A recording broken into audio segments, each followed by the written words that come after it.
was a real comic book fan. I started collecting at a certain point, for a period of 3 or 4 years in my life, I made sure I bought every title. I didn't miss a single one. And I started drawing comics. Comics? Yeah. I stopped for 10 years and did other things. I went to Vermont. I was a hippie. I was a carpenter. I was a teacher. I did stuff like that. So you didn't do any art during that time? I dabbled once in a while. I just dabbled, but I never tried to show anything. I just did a few things. And eventually I had one of those, oh my God, I forgot to be an artist moment sometime in my early years. You went back to art, and what was the first thing? I just got out my old college paintings, to tell you the truth, and I took the slides into the nearest gallery, and they said, great, we'll give you a show, and I brought the paintings back in, and they looked at them again, and they said, oh, they looked much better in slides. So I tried to think of, well, this was the beginning of, by the way, during that time I'd also been working in advertising agencies, so what happened is I sort of applied some kind of a marketing sensibility to getting myself started in the art world. So I went back and basically brought them back the same paintings, repainted but shinier. Oh my God! Advertising, there you go. Shinier, because everybody likes shiny things, and they loved it. That was outside of the New York view, but it certainly was in the art world. Oh, it looks fascinating. And actually really tried to get to do that. Initially, that was designed for Exit Art because they had a big space.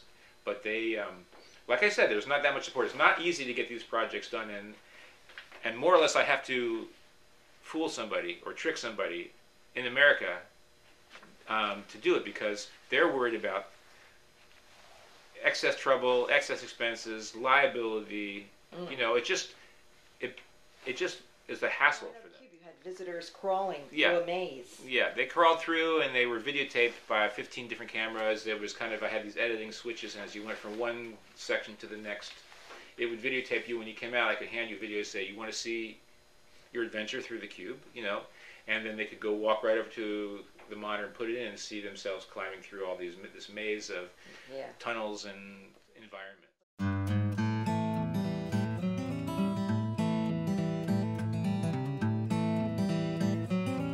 Love that you did at the Pierogi was We Have Mice.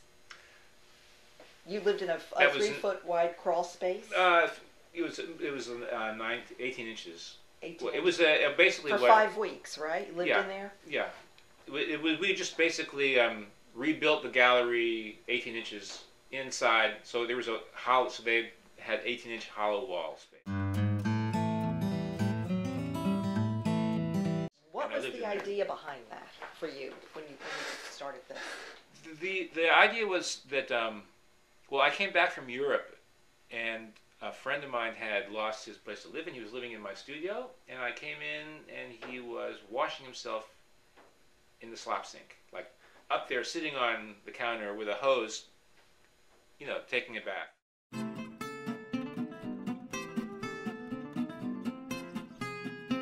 And to me, I got this idea, we're living in the kind of margins of society. We're kind of a marginal existence. And even though New York is really identifies itself with the art world, but most artists live in the city like mice. That was the idea. And if you know anything about mice, they only run around the outside of the room. They never run across the middle. They just take what they need. They hope that it's not going to bother you. They just want to coexist and do their thing, and that's kind of how I saw the artists as being. We want to coexist and do the thing, but of course we have these grand designs in our mind, but the reality is we have this kind of marginalized existence. So I thought this would kind of, in a sense, demonstrate. I knew somebody who built a fake wall in their studio and basically carved off a section of their studio before they gave it back to their landlord, and had a secret entrance and was living inside this hidden room in a building, and got away with it for a while. That I really got the idea was I was in Poland, and they'd forgotten that I had a show at the museum, and they didn't have any museum space for me, but they had an obligation to show me. So I said, don't worry, we'll do things like I started putting things in the hallways, and I used video cameras to show the artwork, and you come back to these monitors in a sort of a broom closet, and that was the that was the idea of improvising and finding this other way around things, just using the edges and the margins, and well, that's how that happened. Okay, I understand that you also left your quarters in this project at night occasionally to forage for food, materials, and mating opportunities. How'd that work out for you? It was necessary. It was It was necessary. necessary. Yeah, but well, it usually meant that I went to the bar. Okay.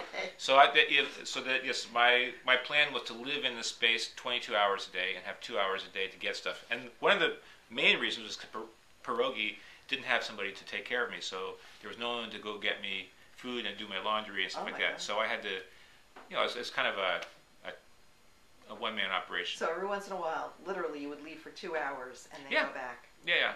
Actually, one day I had to actually go get a friend and take him to the drunk tank.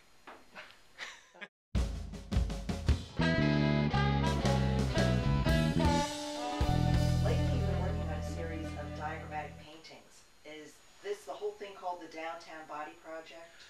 That's only one of the projects. That is, okay. That's the one that you're. Most of them are timelines. Most of the time, that's the element that seems to be pretty consistent. There's a couple that aren't. That your work was dematerialized. Right.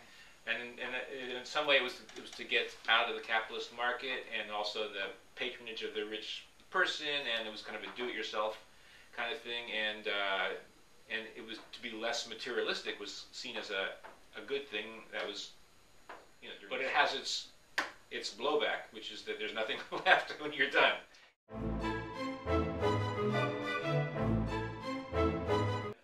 Often I have to pay for it. I very often lose money on all these things. I've never made any money on it, to tell you the truth. Maybe $500 as an honorarium, but usually that's taken up and certainly lost because I'm living in it for 5 weeks, for instance. So it's nothing. But I want to do them because I love it. It's a privilege. In fact, it should be easier. It should be better. But the thing is that the diagrams, people come to me for. They line up for them. Well, I wish they lined up for them. But I've sold one to the Whitney Museum last year, and It seems like you've really hit it with this. well, I have. I would say that I'm happy about it. Yeah, I'm happy about it.